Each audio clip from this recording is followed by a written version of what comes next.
Gear Patrol calls their new dive watch the best sub-$500 dive watch. Full stop. Men's Health rated them as the most stylish solar watch in the game. Who are we talking about? It's Movement. They're leveling up your gift giving with the sleekest watches you can buy and the biggest deals of the season. Shop 30 to 50% off Movement's innovative California clean watches, jewelry, and accessories with fast free shipping and returns now at mvmt.com. That's mvmt.com. Ew, gotta get rid of this old Backstreet Boys t-shirt. Tell me why. Because it stinks, boys. Tell me why. I've washed it so many times, but the odor won't come out. Tell me why. No, you tell me why I can't get rid of this odor. Have you tried Downy Rinse and Refresh? It doesn't just cover up odors, it helps remove them. Wow, it worked, guys. Yeah. Downy Rinse and Refresh removes more odor in one wash than the leading value detergent in 3 washes. Find it wherever you buy laundry products.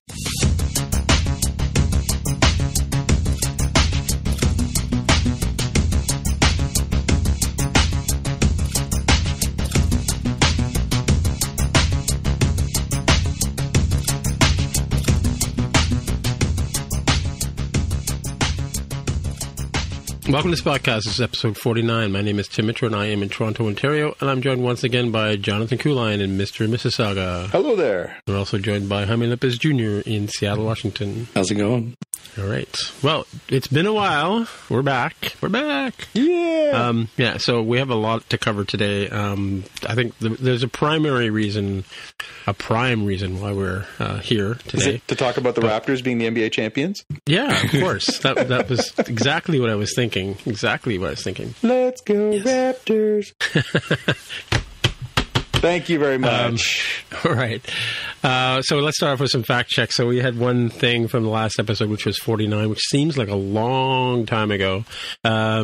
So we were talking about Westworld, and I was trying to remember the name of the actual star from the Westworld 1973 movie. It wasn't James Brolin. It was actually Richard Benjamin, who was in a ton of movies back then.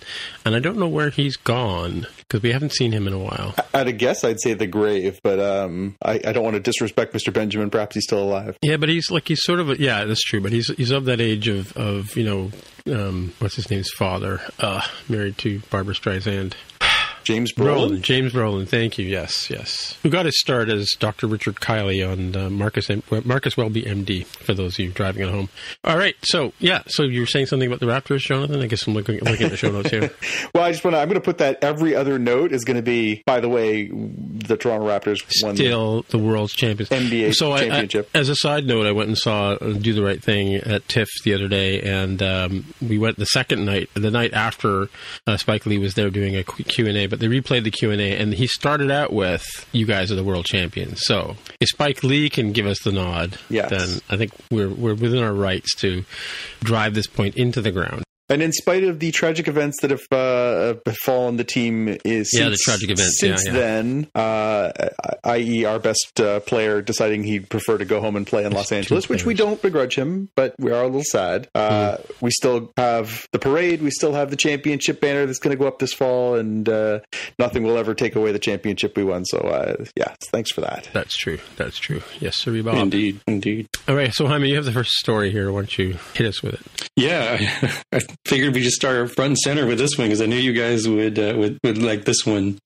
So The Orville season 3 will not be on Fox. And no, it's not canceled. It has moved over to Hulu as a Hulu exclusive. Don't know what this means for areas of the world that don't get Hulu. And I think that means literally everywhere except the United States. I don't think there's any international Hulu. Mm-mm. So really unclear what's happening in terms of how do you continue to get your Orville fix for season 3? No idea.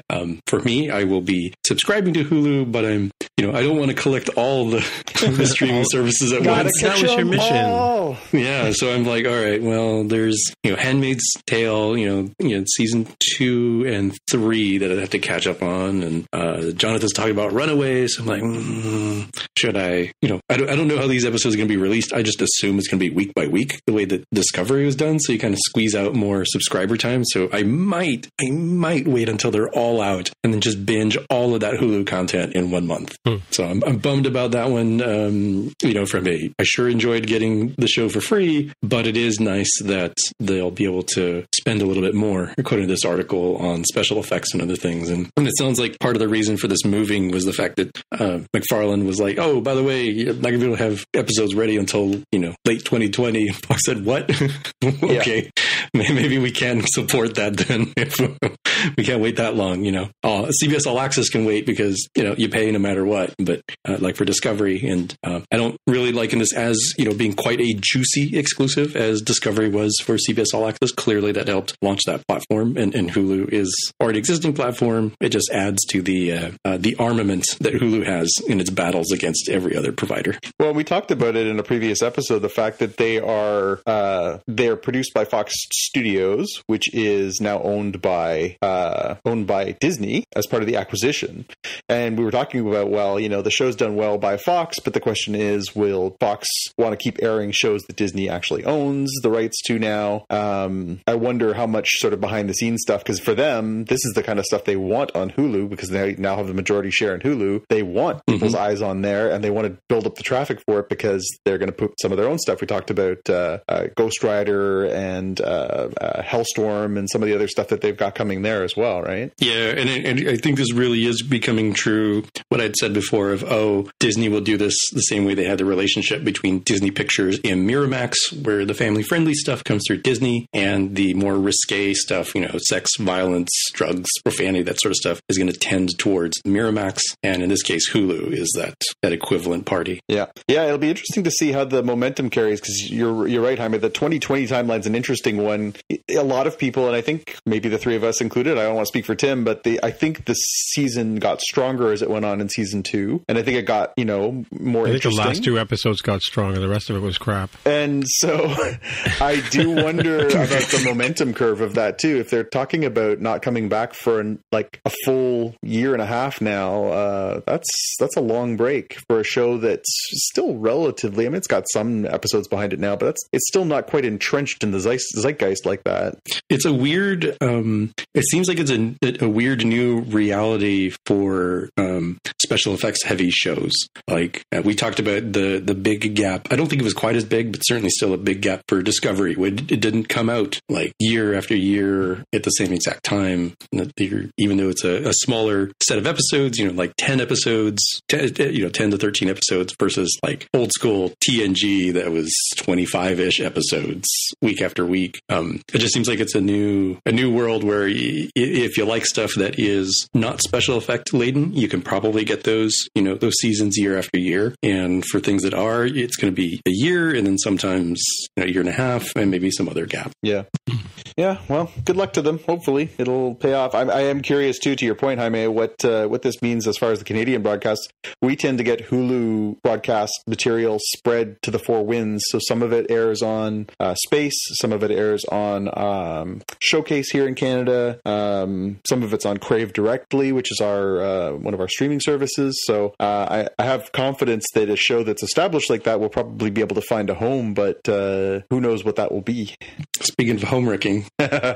Speaking of home wrecking and the Orville. Yeah, sorry, I had to tag this one in here as a piggyback to Jaime's story. So the news was out this week that, I guess we don't think we'd addressed this in the past. Adrian Palicki and Scott Grimes, who are 2 of the stars of the Orville, got married. They got engaged and they got married, having developed their relationship on the show. And it was kind of a strange one because, I guess their characters don't interact. It's hard to imagine them being together, but they seem to be getting together, and they got married, and now they're getting divorced. It's been 2 whole months, and she has apparently decided that she's had enough, and they are now getting a divorce. And I don't know how to feel about that, because it was kind of weird that they got together, and now it's weird that they've separated. And I wonder what that does for the chemistry on the set. I'm surprised that that would even have an impact on the characters in the show. But you're right; it kind of wonders.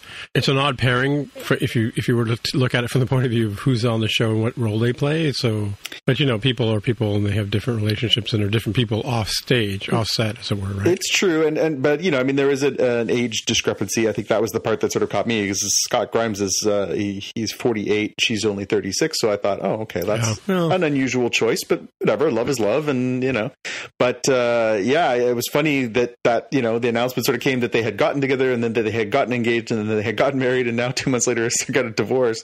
This is quite the whirlwind for these two, and there was obviously, we discussed it in a previous episode. There was a bit of a discussion whether Halston Sage, who was Alara, she was apparently, according to internet rumors, take that for what it's worth, was involved with Seth MacFarlane, and apparently that ended, and then she is now off the show. I wonder if this has any potential to be that kind of impactful, decisions. Yeah. So now you have two people who are divorced and yet have to work together, and it's getting weirdly meta for this show. Yeah, it is, absolutely. Yep, for sure. Yeah.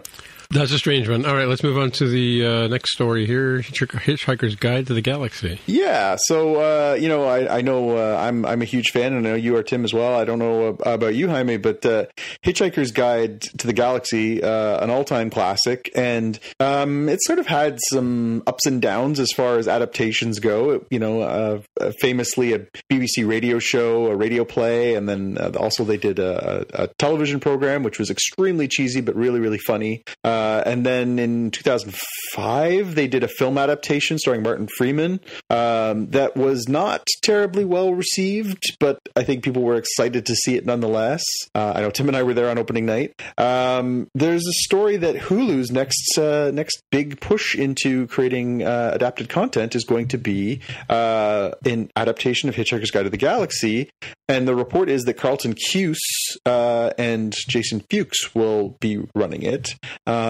So, obviously Carlton Cuse worked on Lost, is, very, very well-known television maker.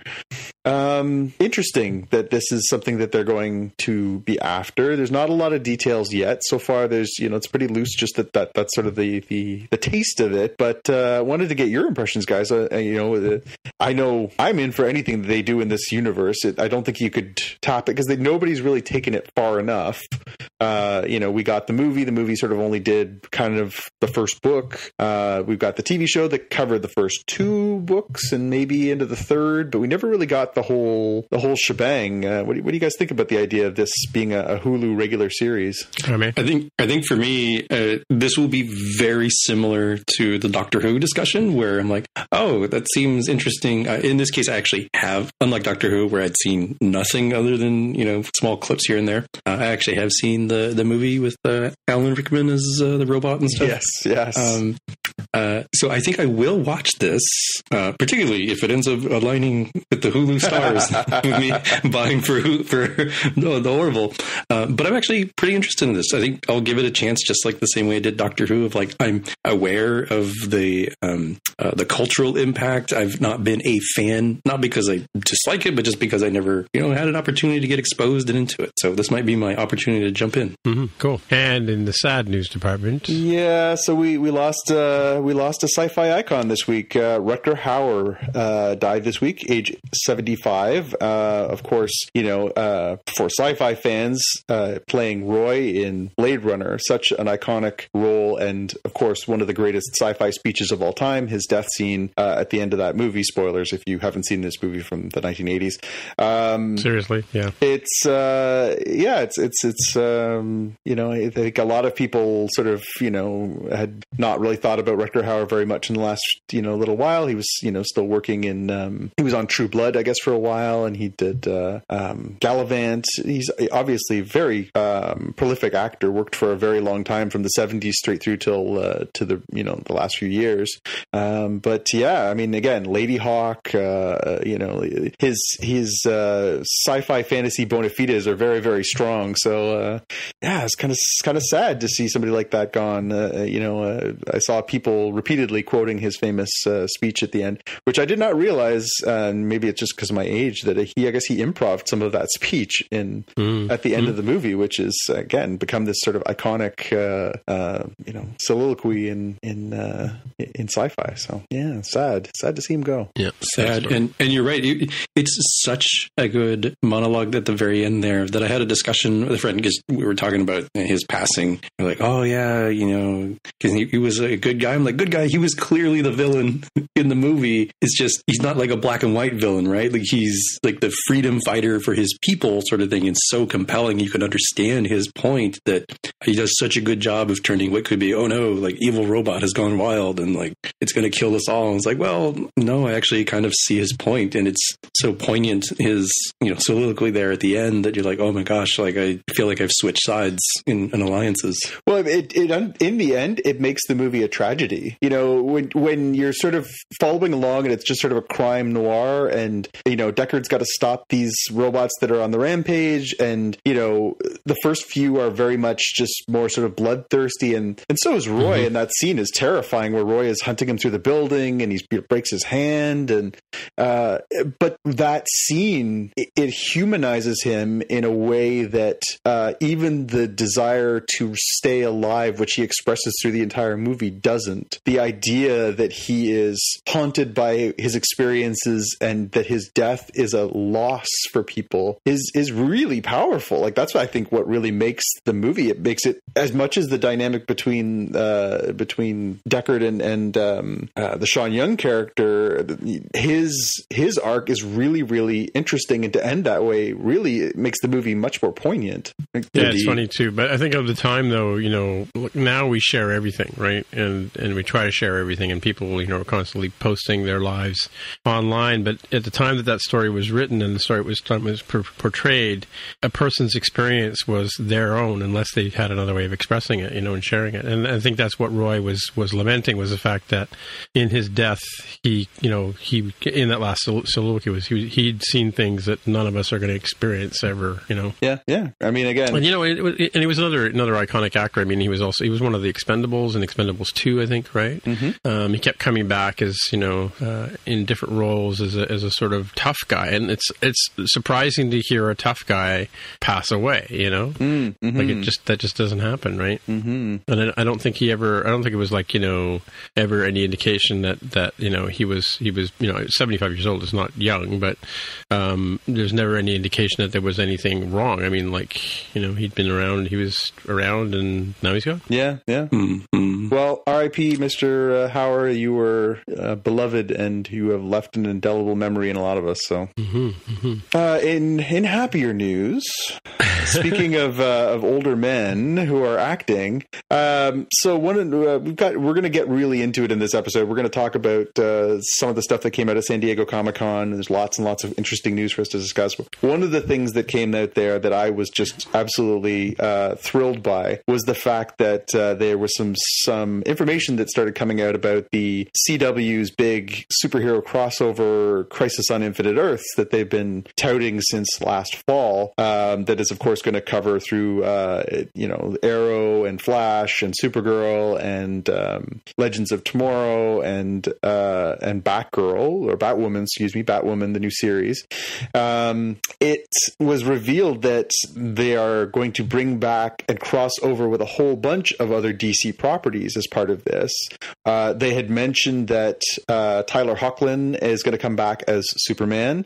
They also mentioned that Brandon Routh is going to be wearing his Superman costume from Man of Steel at one point. And they also mentioned that Burt Ward, who was Robin in the 1960s Batman series, is going to be appearing as... They didn't say he's appearing as Robin, but... A really old Robin. Well, really? But that's... So what I guess what they're going to say is that they're going to do scenes from characters from Infinite Earths. And on one Earth, that's the reality, is that, Adam and Burt were Batman and Robin. It's a shame. It's a shame that Adam West couldn't have lived to be part of this. That would have just been a magical experience. But I'm really excited that Burt's getting this opportunity too, to come play in the sandbox. He's been such a good sport about, playing that role all those years ago, and how much, he's engaged with the fans and stuff over the years. I'm excited. And there's more rumors that apparently they're going to do, they want to cross this over with the DCEU, the movie universe, and that they would like to do, if they can't actually actually get the actors on board, which they're not sure they're going to be able to. They want to be able to use clips from some of the movies to be able to flesh out that they exist in one of these timelines as well. So this is really, I'm absolutely piqued by this. I'm really interested to see how this all comes together now. And it sounds like it has the makings of being something really, really fun for comic book fans and even just, longtime fans of all this stuff. So there's hope for George Clooney just yet, eh? Well, I did see online today that have you guys seen the trailer for the new Jay and Silent Bob movie, the Kevin Smith? No, not yet. No. Jay and Silent Bob reboot. He released the trailer at San Diego as well. He is doing in the movie. The idea is that they're they're remaking Bluntman and Chronic, but they're remaking it as Bluntman v Chronic. Really? A la Batman v Superman, and they hired Val Kilmer to play Bluntman. Oh, is that who was in the outfit on Twitter today? Yes. Okay. So Val Kilmer, former Batman, is playing Bluntman, and Melissa Benoist, rather, from Supergirl, is playing Chronic. So he's got Batman playing one character and Supergirl playing the other character. But yeah, I saw Val Kilmer today in that in the tricked out. He looks a little bit like the Ben Affleck Batman character in the last few movies, and it made me laugh because I was like, that's pretty funny stunt casting where you bring in that guy to play that part. But no word as to whether or not he's been invited or George Clooney's been invited to play in this sandbox too. But yeah, it's really cool. You guys excited about this one? They're more excited now? No. I mean about Bloodman. Oh yeah, for sure. No, Bob. That too. Yeah. All right, let's move on to the Terminator here. Let's we got a lot to cover. All right. Yeah, definitely excited about this one. If you want to talk about that one, Jonathan. Yeah. So we got. So, let me ask you a dumb question first of all. Yeah. Is Edward Furlong the first kid from the first movie? Yes, Edward Furlong played John Connor in Part 2, Terminator 2. Oh right, yeah, because he wasn't in Terminator 1. Yeah, Terminator 1. He was in Terminator 1. He was a fetus. Technically, he was a fetus. Yes, Edward Furlong is the first actor to play John Connor as a young man. He has apparently signed on to be on in Dark Fate, which is the new Terminator movie that's coming out. So we already knew Linda Hamilton and Arnold Schwarzenegger obviously were involved. I don't know how to feel about this one, so maybe I'll let you guys give me your thoughts as well. Edward Furlong had a bit of a rocky road post Terminator. He had some troubles with the law. Spousal abuse was alleged at one point. I believe he was convicted of that. I don't want to disparage him here. I want to make sure I get my facts correct.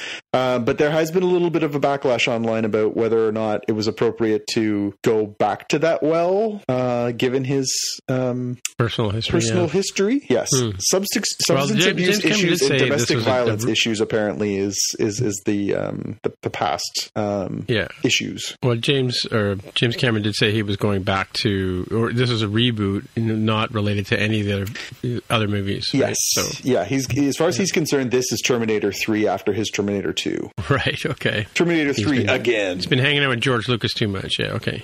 But I don't know. What do you guys think about A, the casting, and B, the casting given all those circumstances? Yeah, I don't know. I mean, it's odd. Like, yeah, given the circumstances, I do see the questioning of it. But like, why bring back this guy who's never? I mean, who's heard from him in the last 20 years, right? Not me. So yeah. Well, and I think that was the reason. Was again, he had substance and legal matters that were, I think, derailed his career. It fits with John Connor, but who knows? All right, let's move on. All right, some quick ones. So Doom Patrol renewed for season 2. It's not only going to be on the DCU app in the United States, it's going to be available on HBO Max, which is the new. So that's HBO. Pay us lots of money. AT&T. Jaime, help me out here. It's HBO, AT&T. Who else is involved with that one? Warner. I forget because Warner Brothers. HBO has Go, which if you have a normal cable subscription, you can use the Go app ostensibly for free because you're already paying for HBO via your cable provider. Yeah. But there's also HBO Now, which is what I used. No cable provider, just paid straight up to subscribe so I could watch Westworld Season 2 and Game of Thrones, the final season. Max is a very confusing addition to that. And you're right, it is through the AT&T, and it adds a few different sources of stuff. I think that's why it's the Max. You get more than just HBO. Yeah. Maybe it comes with a separate stand that you have to buy for $1,000. Yes. The aluminum cantilever stand for the HBO Max. Okay, so I found the list here. Content for HBO Max includes, hold on to your socks here, programming from HBO, Warner Brothers, New Line, DC Entertainment, CNN, TNT, TBS, True TV, The CW, Turner Classic Movies, Cartoon Network, Adult Swim, Crunchyroll, Rooster Teeth, Looney Tunes, and Originals. So it's basically Canadian TV. Yeah, pretty much. There's a lot there. I mean, as we talked about with Disney, and they like own darn near everything. Here's like another company that owns darn near everything for all those channels and properties you talked about. Mm-hmm. So again, I know there were some people who were sort of saying, it's interesting that they're doing these for the DCU app. They did Doom Patrol, they did Titans, they've done the Swamp Thing, sort of. It's been canceled already, and there's more coming for that app. Interesting that they're doing the sort of double distribution on this stuff. That you'll be able to get it two different ways.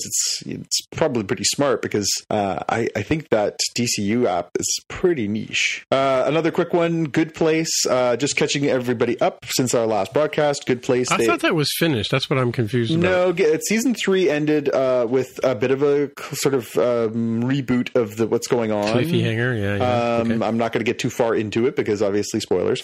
But it did sort of set the stage for a 4th season. And so they got the news that it had been renewed for the 4th season, but now we're getting the news that it is ending after its 4th season. And this is not to do with ratings or anything else, apparently. It's just to do with the fact that the storytelling, they feel like they've got enough to do 12 or 13 more episodes, and that'll wrap up the story. And they don't want to drag it on, and they don't want it to be artificially padded. They just want it to end in a natural place. On one hand, obviously, I'd like it to end in a satisfying way. On the other hand, I think it's one of the best television shows on the air right now. So I'm a little sad about that. But isn't Kristen Bell also Veronica Mars? She is, and an outstanding Veronica Mars she is. I binged the hell out of that last week and loved it. But yeah, I mean, obviously the show is done really well. It's made stars of a few different people that are on it.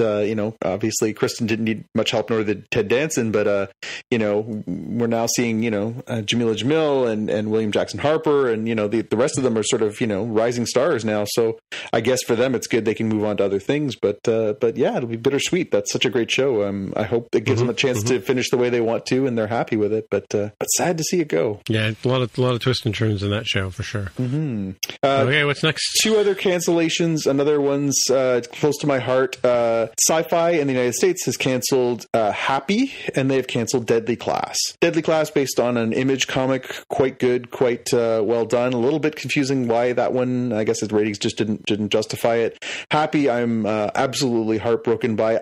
That last season was, again, I don't know if you guys have gotten a chance to catch up. It was disgusting, and it was so far over the top, and I loved every second of it. It was the most audacious television show out there. The boundaries they pushed, how just over the top it was so good. It was too good to be on TV. It really was. But I'm devastated. So are you referring to the unicorn getting his horn polished? Yeah, well, that was a big portion of it, yes. It was just so crazy. I mean, Chris Maloney is just, again, he's such a great actor, and to see him just being so bizarre and slapstick and weird, and it was just such a great show. I cannot tell you how happy that show made me. I'm absolutely saddened that this show is going off the air. But again, I got to the end of season 2 and thought that I can't believe they got away with season 2. Like, I honestly felt like it wasn't going to get a season 2. I can't believe they got one, and that they went as far to the edge as they did on it. I didn't think it was going to get a season 3, but to know that that's the reality, it's really tough. Sure. Before we skip ahead to the main part of San Diego Comic-Con, I will note that NBC Universal plans April 2020 to launch its own streaming service, which yet another one right now has no content that we know of other than The Office. So The Office is moving off of Netflix And Friends. Oh, sorry, yes, and Friends. So both of those are moving off of Netflix and onto NBC Universal's streaming service. So is that enough, just the two of those shows, you think? Well, it's a good foundation. Yeah, clearly it was worth a fair chunk of money for Netflix to pay to keep it on there. So I think now you just need some sort of marquee sort of title, maybe Happy is a marquee thing to bring over and have to launch that station or that streaming service. Yeah, I mean, also the catalog is strong. NBC Universal's catalog is strong. Even if they just focus on their existing stuff, it'll be a strong performer. It's a matter then of what else are they doing for us, right? Yeah. So the big trailer came out last week. We've been talking about Picard for a while, right? We had San Diego Comic-Con. Lots of stuff came out of it, which is why we came out of hiding to cover this. So why don't you lead in there, Jonathan? Yeah, Jaime. Oh, yeah, absolutely. Jaime, do you want to take that? No, I think I'll fill in the color commentary here. You wanted to give us the play-by-play. Right. So, we got our first full look at Picard. We had seen a teaser trailer before that really just sort of gave us a little soupçon, not enough. This one, we really get into the meat of it, and we get, so much stuff to talk about, so much stuff to break down. Again, I don't know how many times you guys have watched this trailer, but for me, it's been several. The fact that they start actually sort of filling out the backstory of what we're going to see, where Picard is. We knew that he was on his family's vineyard, which of course we've seen in past episodes of TNG, and most notably at the Next Generation's finale, we show old man Picard retired on the vineyard. Yeah, so that finale takes place well after this. This is sort of prequelish to that, right? Yeah. So the idea would be that that future has come to pass in that he has retired from Starfleet and he's there, working there. But then, of course, as these things happen, something drags him back. And in the trailer, we see that it's this young woman shows up and sort of says, "I need you, help me." And Picard has to go off. Does she have metal tongs that come out of her wrists as well? Or yeah, we'll see. It'll be interesting to see how all that plays out. But basically, the crisis, that something comes up, he decides he's got to go and sort of follow this up, and he heads off on this adventure. And this trailer sort of shows us these little tastes of what's there. We get a glimpse of a drawer full of Data parts. Obviously, we know it's not Data. Data's dead. Data died, sacrificing himself at the end of the last TNG movie in Nemesis. But we know that also B4 was B-4 was the robot that was the pre-Data model that had actually downloaded Data's mind. So that could be Data. And later, of course, in the trailer, it culminates with seeing an actual, what looks an awful lot like Data talking. So what happened to Lore? Well, so I guess that's the question is, could that be B4? Could that be Lore? Could that be a new, what's his name? Noonien Soong? Noonien Soong, yeah. Robot or android. It could be anything. It seems to me like that little clip of him, it looks like he's playing cards with Picard. Yeah. My take on that was, I think maybe that's a dream. Or a memory, yeah. But yeah, lots of little tastes here. We see some new characters. We see some of the actors who are going to be sort of the supporting roles. We saw Peyton List. We see Alison Pill. Lots of little sort of tastes of going on. The big reveal at one point is we see the giant Borg cube that looks like it's been kind of smashed up. And then we get Jerry Ryan as maybe 7 of 9 or maybe as Annika Hansen. Sorry, who? That's her name, Annika. Her pre-Borg name when she was a little kid before she got she was a child when she was that person. She was. Well, it is 7 of 9 because you can see she's got the thing over her left eye. Right? Well, she does, but she's not wearing her cat suit, and she's sort of looks like she's dressed. That was kind of sexist, really. Well, it was certainly, but then they did come up with a reason in the show why she was supposed to be wearing that outfit. But and what was that reason? Well, it was supposed to be good for her biology because the doctor asked her to wear it for some medical reason. I can't remember what they said. What? Okay. Yeah, there was in fact some medical reason. They had to make up an excuse why they had her in a skin-tight catsuit for 5 years. Mm-hmm. And not a Star Trek uniform, yeah. Yeah. Okay. So it looks like this, it's an absolutely tantalizing trailer. It shows, obviously, those two familiar faces are the things that really catch your eye. You see Data and you see 7 of 9. You see the Borg. Mm-hmm. Obviously, there's a big mystery. And I guess the punch at the end of it is that it says it's coming in early 2020. So we thought maybe we would see it before the end of this year. It sounds like we're going to see it, early 2020. What was your impressions? What do you think? Looks good. Can't wait. Yeah. Not sure about Amazon Prime, but there you go. That's the thing. Amazon Prime was like, what? Oh, that's right. Everybody except the United States gets as part of Amazon Video. I get to enjoy CBS All Access once again. And we have that here in Canada, but we haven't got much details on it, right? So in Canada, Space Channel is still going to be airing this. Oh, is it? Yes. Oh, yes. Okay, then I'm happier, much happier. Yes, it will still be on Space. It'll still be on Crave here in Canada. They announced that deal a little while back. Oh, right. Okay, yeah. Mm-hmm. Yeah. On a previous episode of Spotcast, if I'm not mistaken. Absolutely. and the other thing that's sort of related to this is the expanded short treks schedule. Well, before you get into that, we have some Picard follow-up-y kind of stuff to do. Oh yeah, let's go for that. Let's go for that. Before I complain mightily about CBS Picard spoiler from Twitter on here. I thought that was you. Is that me? Oh, really? Maybe it was me. Yes. Okay. Yeah, that was me. Okay. Yeah. I found two of these things on Twitter. So yeah, this is a tweet that somebody had sort of made the connections between Alice. What's her name? Who plays the Queen? Alice Krieg. Alice Krieg. Yeah, and I'm not sure why they made this connection, but it's kind of possibly a connection between the Borg, Picard, and this human that shows up, or humanoid that shows up. Everybody's a humanoid in Star Trek, so we can't really tell what they are until they show us their vital organs or something.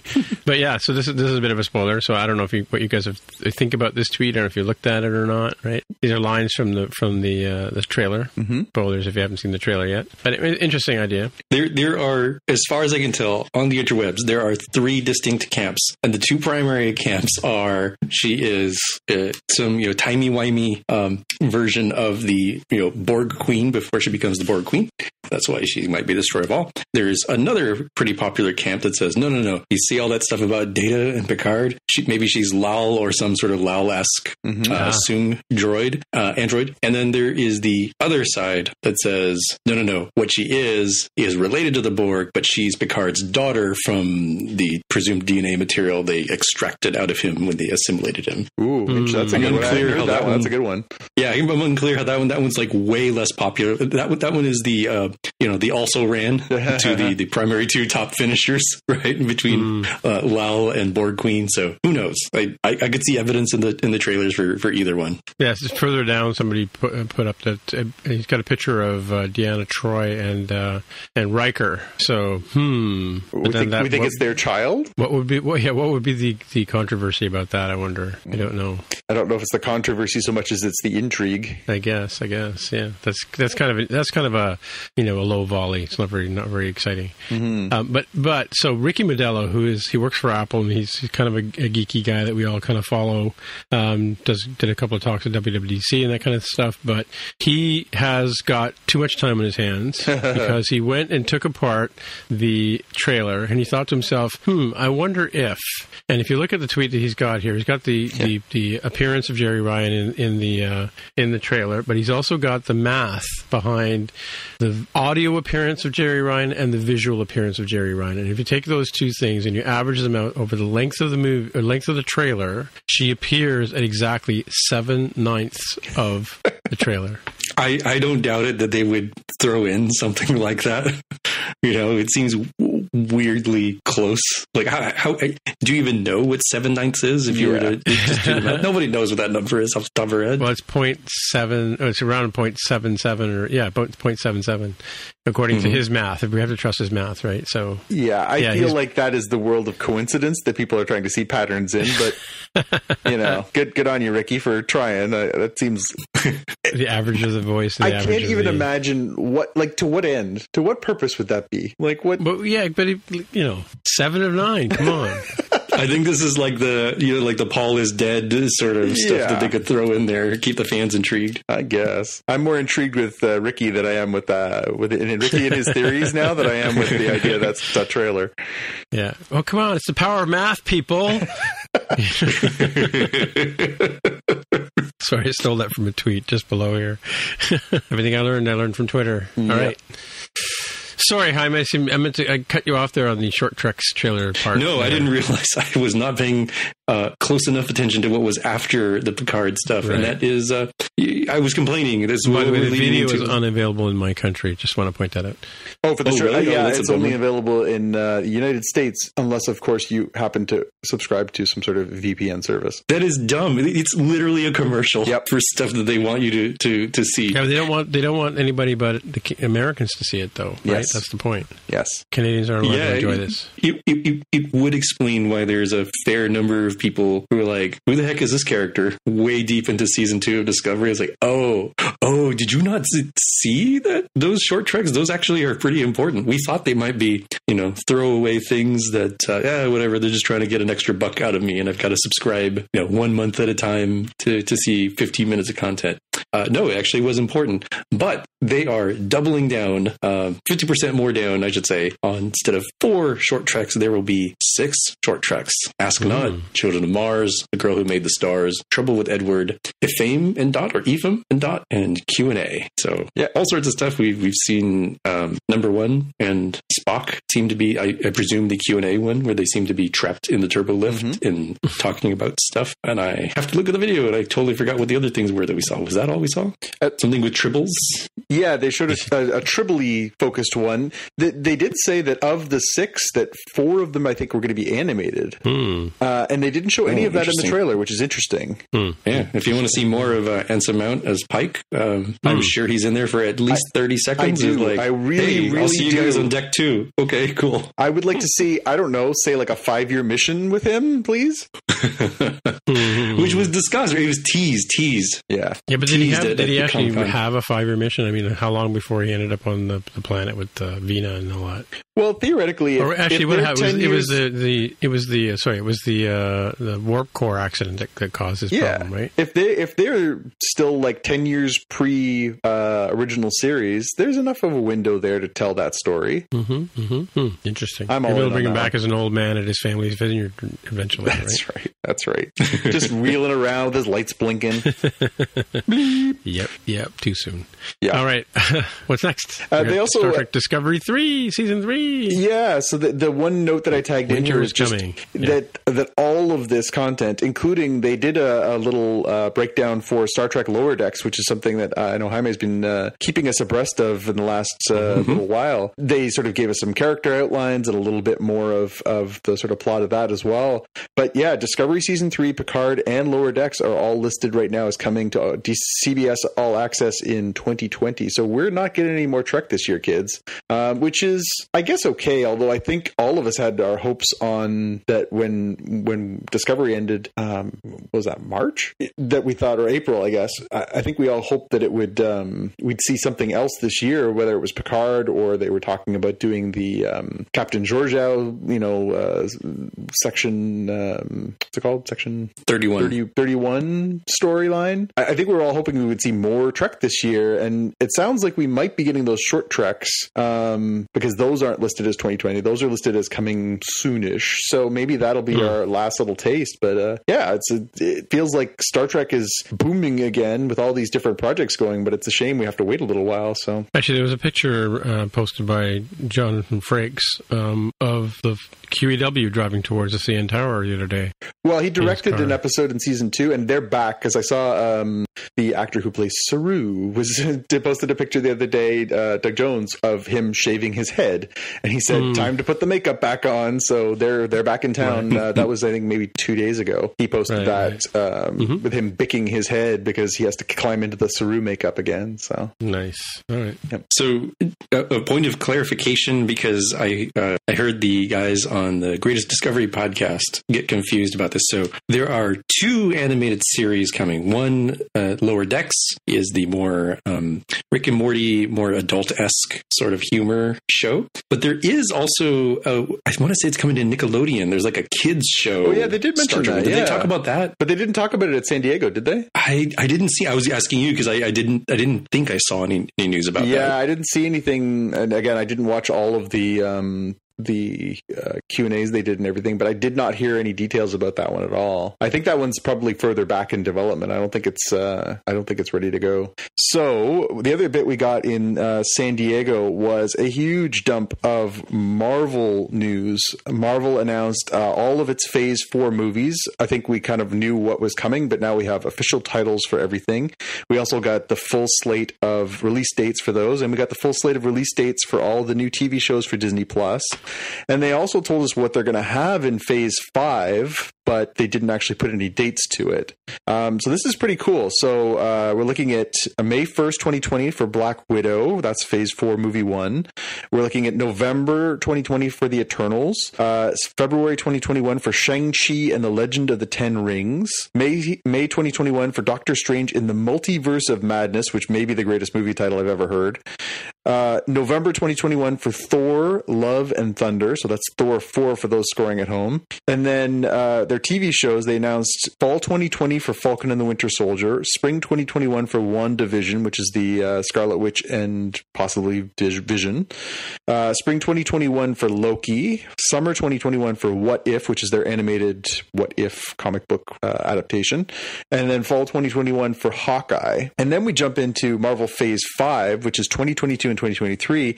They announced that they're going to do Black Panther 2, Guardians of the Galaxy 3, Captain Marvel 2, Fantastic Four, Blade, yes, Blade, and X-Men. So this is a really, really huge amount of Marvel content over the next 4 years. I'm kind of staggered by all this. I'm intrigued, absolutely. But I mean, what's your takeaway from all this, guys? This is a huge announcement of stuff. It's a ton. Let's see if I can gather my thoughts roughly in the order there. So Black Widow, presumably a prequel. Just spoilers for stuff. The Eternals, I had it as a link somewhere. Oh, it's like immediately down below. Yep. Salma Hayek will be the first Mexicana superhero. I'm not familiar with Eternals. Apparently Ajax, which looks like a dude here. So I guess they're changing the gender here to make Salma Hayek on there. So that's cool. That's definitely going to get a watch from me. Oops, I closed the thing.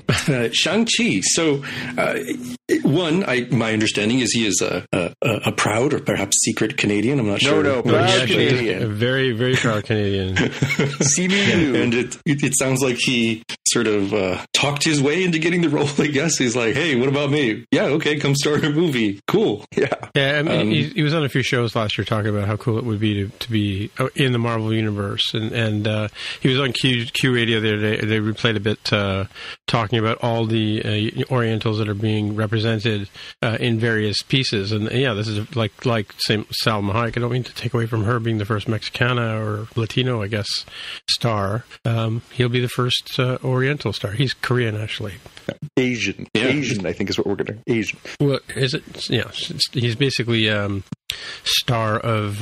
one of the stars of Kim's Convenience. Yeah, very popular CBC show, yeah. Let's see. Then we got Doctor Strange. You do more good stuff. Definitely. I don't have a ton there because I don't know a ton that's going on there. Thor, Love and Thunder. A lot of stuff going on here. So one, the live-action Akira movie is apparently on hold because Taika Waititi is saying, I'm going to go do this other movie first. I enjoyed my time on Ragnarok. And apparently the triumphant return, like actual return of Natalie Portman as the presumed, taking up the hammer, which I guess doesn't exist, but sort of exists. I'm not sure. I'm sure there will be a new magic thing that turns her into, Thor, very similar to what ended up happening in the comic books last few years. Yeah, so fill me in there, guys, because I mean, I know I've seen, comic books go by, my view of Thor as a female, but so what's the deal there? So in the comic books, Jane Foster is a character just like she is in the movies. she had a relationship with Thor, and in the comic books she was diagnosed with cancer and was terminal. And in the storyline that they had, Thor was sort of going through an existential crisis and sort of buggered off into space, and she ended up coming in possession of the hammer, and when she picked it up, she was worthy and became Thor. And so she was Thor for quite a long time over the past few years in the Marvel Comics universe. And a very interesting and compelling, well-written characters. It's a very, very popular storyline that weaved through for several years. And so they've decided that the time is now right as they're looking to diversify the Marvel Cinematic Universe, and good on them for doing that.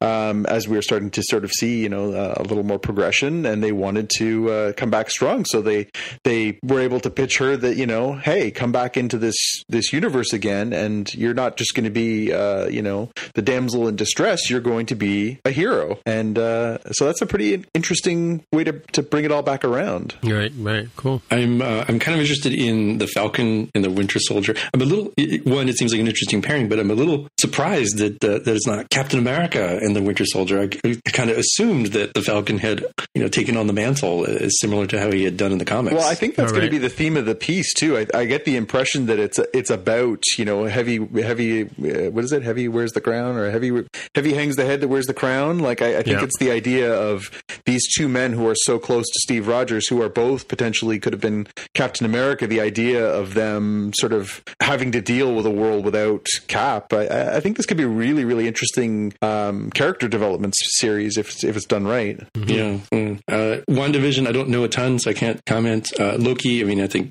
we love the character. Spoilers, I thought he was dead. Well, except that he's not. If spoilers for Endgame, could be like a trickster, could be a prequel. I mean, there's like lots of different things. But speaking of lots of different things, I think the What If is the really fun one, because those are cool comics where it's like, what if what if Spider-Man got the Infinity Gauntlet? Okay, cool. What if Gwen Stacy never died, or what if the Thing was the head of the X-Men? That sort of stuff. Yeah. There's so much material you can get into with that kind of thing. It's going to be fun to see what they decide to tackle with that one. Yeah, Hawkeye, cool. Black Panther, definitely want to see more what's going on in Wakanda. Mm-hmm. As Guardians of the Galaxy, it seems like it might be a fun one. That's a long time to wait for those two. That movie, though, right? It's a shocking one. Not to interrupt you, Jaime, but that was the one that really caught me. Black Panther was a steaming train of a juggernaut at the box office. I can't believe that they're going to wait till 2022 or 2023. That's 4 years to come back strong again. Now, again, I get that they want to do it right, and Ryan Coogler's schedule and all those actors and everything else. But wow, 4 years. It's challenging. I think another challenge is Captain Marvel 2, because her character is kind of OP, a little overpowered. So just like Superman, who is kind of difficult to write for, I think having a little bit more time for them to write out, like, okay, what's the next level of what she has to deal with? The next three definitely catch my eye, right? So Fantastic Four, we've seen multiple iterations. This might be the one that actually cracks through and becomes one that people love. Mm-hmm. And Blade is interesting because Mahershala Ali is going to be Blade. I was going to say, is that like long enough for the statute of limitations on Wesley Snipes' tax problems, or what? right. And it's going to be presumably a very different kind of Blade, because Wesley Snipes was jacked and he was like, black belt of some sort. I don't know, kung fu or karate or something, and very sort of physically imposing one. So I kind of wonder how this might work. Maybe as a more sort of a suave and intellectual kind of Blade. And then, of course, the X-Men, who, despite the very confusing weirdness, like the most recent, Dark Phoenix movie, seem like they are making their way into the main MCU universe now that everything has been combined with Disney and Fox. Yeah. I can't believe they're going back to Blade already. This is you can look back, and people talk a lot about how the X-Men movie really was the sort of thing that jump-started the comic book box office bonanza. But the truth is, it was Blade. Blade was the first one that was really, really true to the character, but was its own story and really started to blaze a path for we can take these stories and do really interesting things with them on the big screen. And, they don't hold up quite as well 20 years later, but those movies, they really, really, I think, opened some eyes in Hollywood as to what the potential of tapping into things like the Marvel and DC universe is really in depth, not just let's put out a Batman movie every couple of years, but let's start getting into these other characters that are on the bench. I think it's really bold that they're doing this. I think the fact that they've got this incredibly talented actor in Mahershala Ali to play this role. Apparently the story that came out of San Diego was that he basically said, hey, I'd like to play Blade. And Kevin Feige, who's of course the brains behind this whole Marvel Cinematic Universe, was like, we were going to call you and ask you to do the same thing. So it seems like a match made in heaven. He wanted to be this. They wanted him to be this. They say the time is right to revive this character and bring him into the Marvel Cinematic Universe properly. I think this is really exciting stuff. Yeah, cool. Just a couple other things that came out of this, so I tagged it. Obviously, we talked about Shang-Chi and the Canadian connection there. Yeah, Valkyrie. So we had talked about this in our previous episode that there was discussion they were going to have an LGBTQ plus character in the Marvel Universe, a prominent character. We speculated a little bit as to who might be a good candidate, and now we know that Valkyrie is going to be the first primary character in the Marvel Cinematic Universe to be LGBTQ plus. They haven't really talked much about how that's going to come to play, but it is going to be in Thor: Love and Thunder. And I think, again, just like so many of these other things we talked about Shang-Chi, we talked about the Eternals, we talked about the female-led movies. We've got Captain Marvel now. We're going to get a Black Widow. It seems like there's a push towards a more acceptable amount of diversity in the characters that they're portraying, and this is another good step forward for them.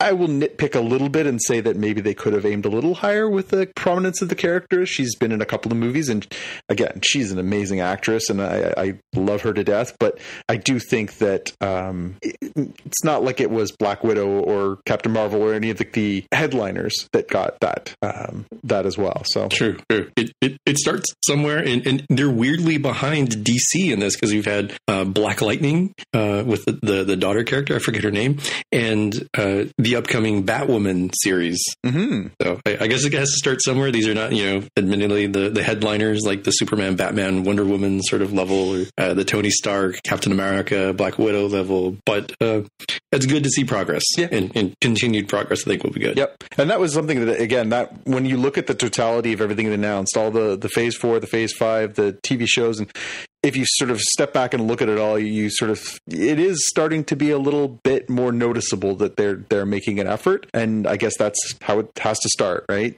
Start making more of an effort, start paying more attention, start, more diversity hires, start hiring more women to direct movies, start hiring more actresses and putting them in lead roles, start hiring people of, different skin colors, start hiring people with different backgrounds, start hiring people and portraying people with different lifestyles. Like, that's how it's got to start. So good for them for starting. And hopefully this is a trend that continues. So should we get into the Trailer-O-Rama? Trailer-O-Rama. My goodness. Trailer-O-Rama. We got a dump of trailers coming out of San Diego. I don't know if you guys have had a chance to watch all of these trailers.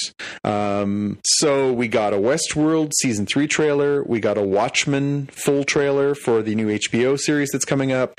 We got a Preacher Season 4 trailer. We found out Season 4 will be the final season of Preacher, which is again, very disappointing from my perspective because that story should have taken 10 years to tell and it's only going to take 4. And I can't imagine it ending in a satisfying way. But Snowpiercer TV show trailer. We got a trailer for The Witcher, which is the Netflix adaptation of the books / video games. And then, wow, we got the trailer for the new Cats movie based on the stage play of the same name, which we'll save that discussion for last because that is just delightful. From my perspective, the ones that really stood out, Westworld was a head scratcher. Watchmen was a head scratcher. Preacher looks awesome and disgusting, and I hope that they just like what they did with Happy Season 2, I hope they throw it all up against the wall because they know they're going off the air. I did not want to care at all about the Snowpiercer trailer or the show because I loved the movie, and I thought, how do you turn that into a show? But they've got Jennifer Connelly and a great cast, and it looks really good. Is it going to be like the Star Lost on a train or what? Yeah, it honestly feels like it could actually be a story that carries well for a longer period of time. So I'm surprisingly invested now. I watched the Witcher trailer twice, and I still have no idea what's happening in there. It just makes no sense to me at all, and I don't care if Henry Cavill's in it. I don't think I'm interested yet. And wow, that Cats trailer. Well, we'll come back to that one. What did you guys take away from all this? Yeah, I was also confused on Westworld Season 3. They all kind of start out confusing, so we'll see what the conceit is for this season in terms of like how they're going to play it. I mean, the first one was sort of a mystery of like what's going on. The second one is more like, flashbacks and then, coming back to normal time. Going on to Watchmen. Watchmen is one of those borderline shows. Like I kind of feel like I want to watch it, but I'm not sure that I'm going to subscribe to HBO or Max specifically for that. So I might need it to tag along with like Westworld or final season of Silicon Valley or something of that nature. Snowpiercer, I was also kind of pleasantly surprised. Oh, by the way, that one starred Chris Evans in the movie. Yeah, so I still haven't made it all the way through that movie yet. So I've got it set up on the PVR. I was going to watch the rest of it in the next couple of days, but I've never actually made it all the way through. Oh, it's so good. I love that movie. It's so weird. It's so weird, but it's so good. It's like Star Lost on a train. Yeah. Of course, Jaime has no idea what Star Lost is. Neither do you, maybe. I do not know. I know of Star Lost. I have not watched Star Lost. Yeah, okay. The Witcher, it took me an embarrassing amount of time to realize that was Superman. I was just watching. I was like, why is this dude like... Oh, that's right. It's Henry Cavill. That's who it is. No mustache. That's why I couldn't tell. Right. And then the Cats trailer, there's a really good comment here in the YouTube comments, which is pretty rare, but somebody says, this is what the people saw in Bird Box right before they died. Yep.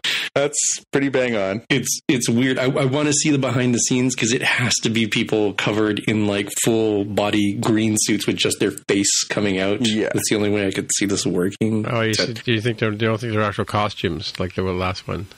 I don't think so. It looks like a big pile of CGI poop. Okay. With tons of like people you would know, like Taylor Swift and Jennifer Hudson. Idris Elba. Oh my God, dude. Run away.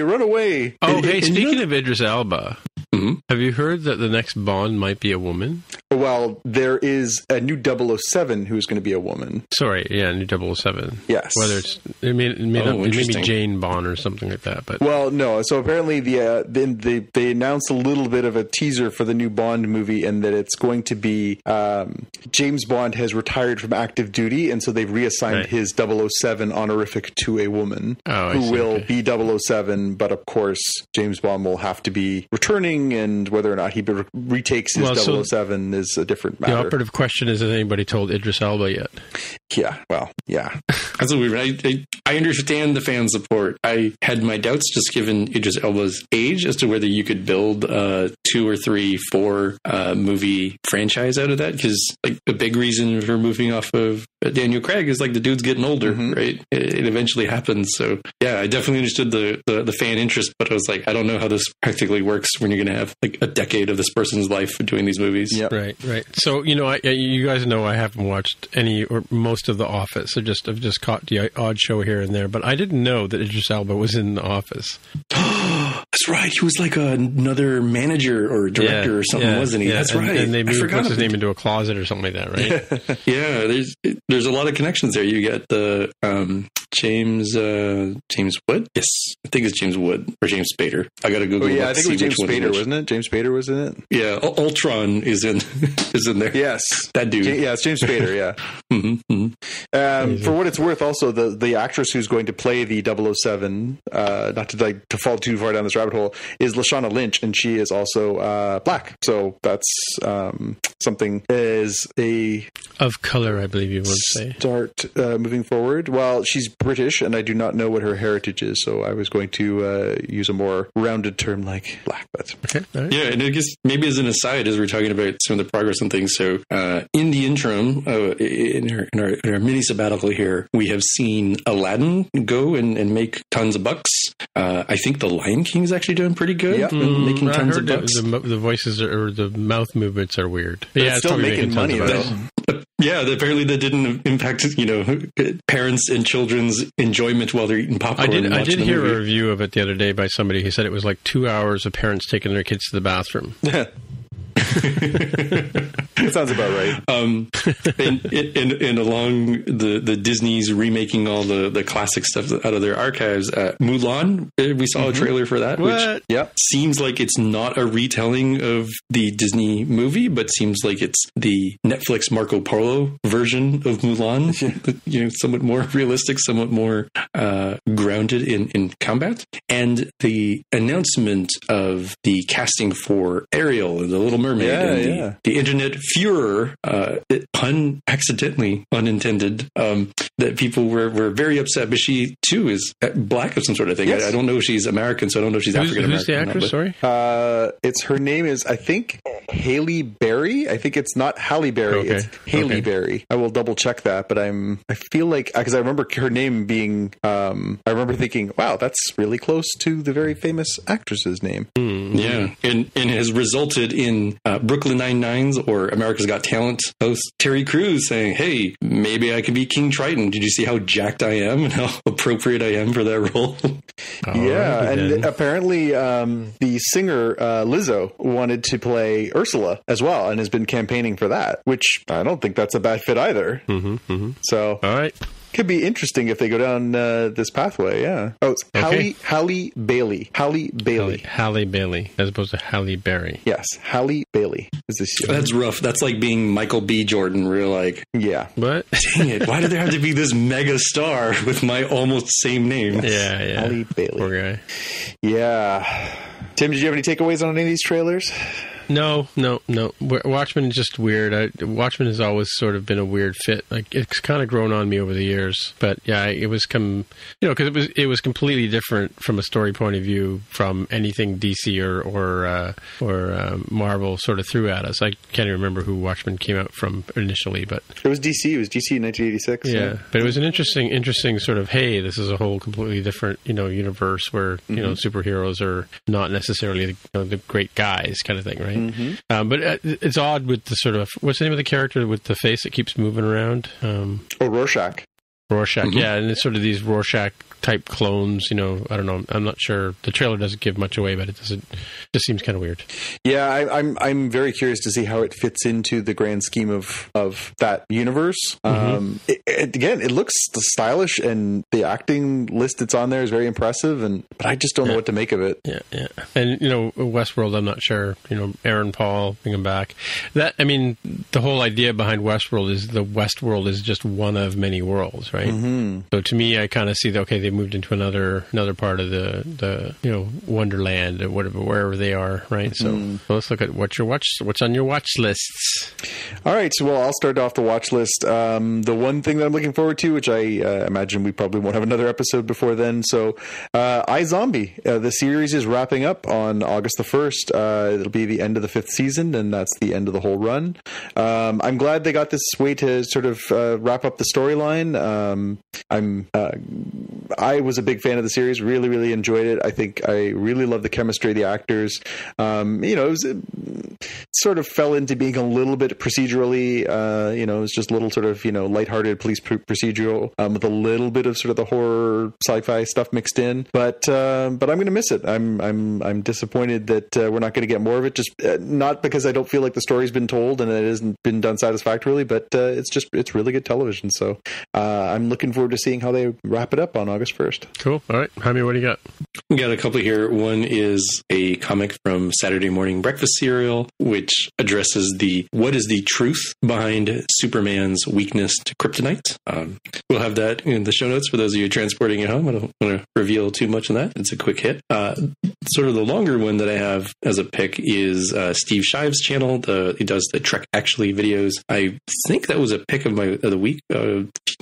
Some number of episodes ago, where I did I chose the Captain Jellicoe was a pretty okay guy from Star Trek: The Next Generation when they did, and he's done a more recent one on why Geordi LaForge deserved better. In particular, in his the way the writers addressed his relationship to Leah Brahms, and I guess semi-spoilers. It also covers hey, you know what? Leah Brahms sort of deserved a little bit better too than we got out of the characters in these particular episodes. So I love his analysis of that.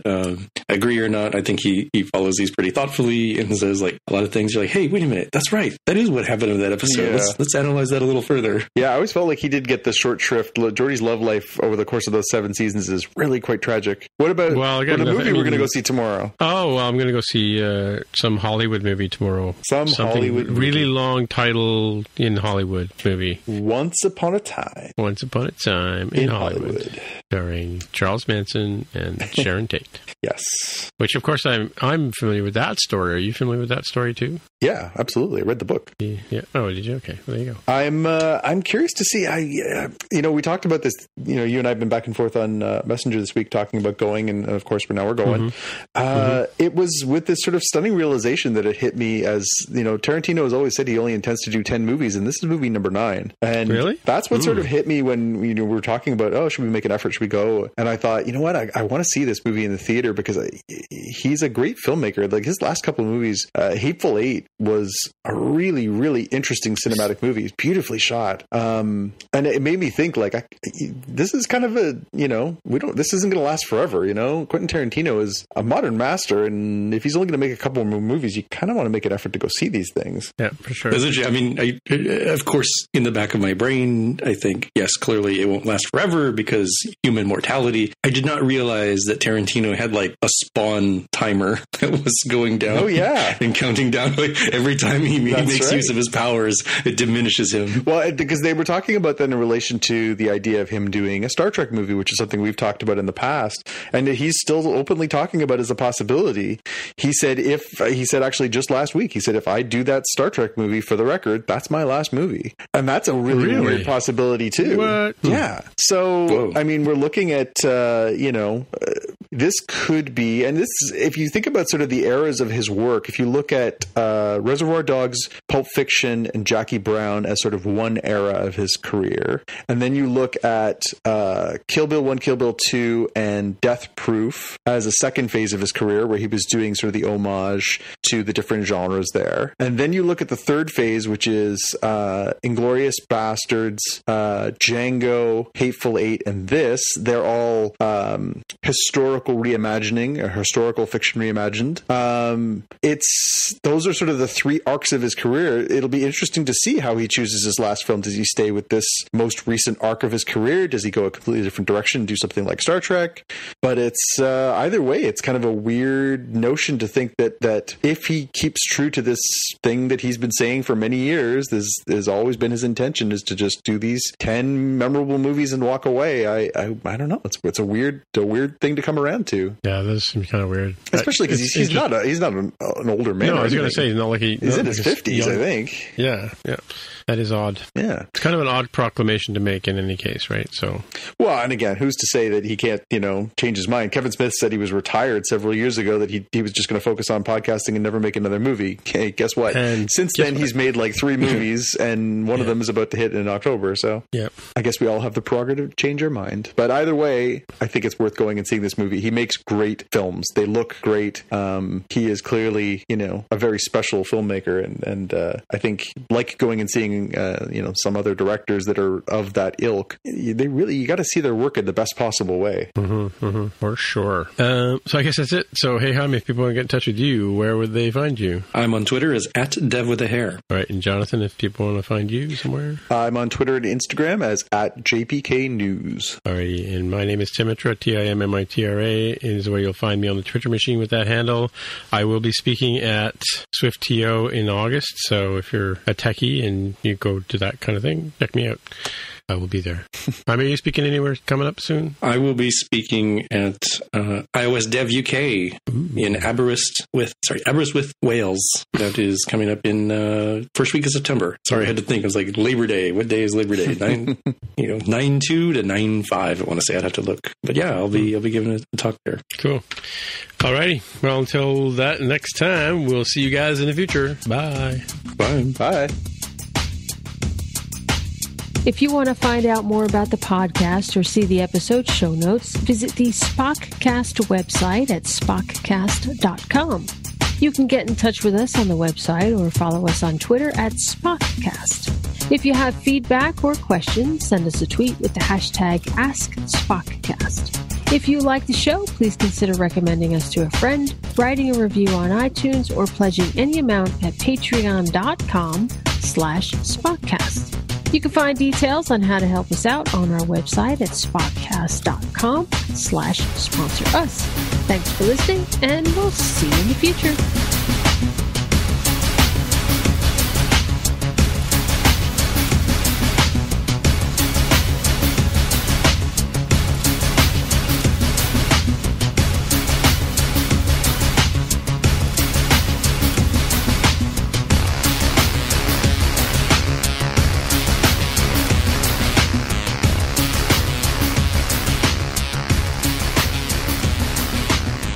Now you two bastards. Now I have to go find a place to have a talk. Jeez. What? So now I need a place to go have a talk.